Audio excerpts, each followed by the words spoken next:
DC পার্কের এই কনসার্টগুলো শুক্রবারে বেশ ভালোই জমেছে।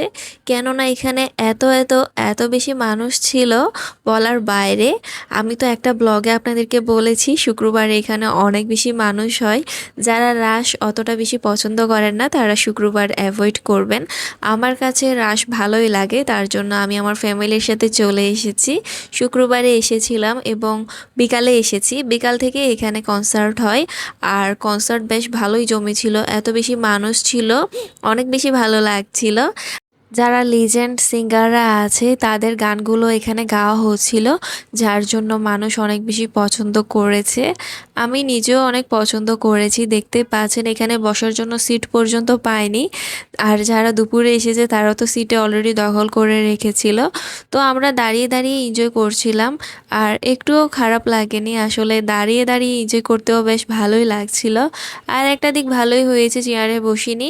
একবার যদি বসতাম সেখান থেকে আর ওঠার চান্সও পেতাম না, কারণ এত বেশি মানুষের ভিড় হয়ে গিয়েছিল সেখানে।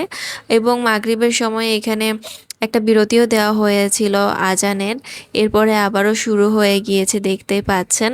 আমরা তো বেশ অনেকক্ষণই এখানে এই কনসার্টগুলো এনজয় করেছি। তারপর বাসাতে চলে যাব। আর ডিসি পার্কের রাতের সৌন্দর্য নিয়ে একটা ব্লগ পরবর্তীতে চলে আসবে, আশা করছি আপনাদের ভালো লাগবে। আজকের মতো বিদায় নিচ্ছি, সবাই খুব ভালো থাকবেন। আল্লাহ হাফেজ। তবে একটা কথা বলবো, যারা এখনও পেজটি ফলো দেননি ফলো দিয়ে দিবেন আরও ভালো ভালো ভিডিও সবার আগে পাওয়ার জন্য। ধন্যবাদ।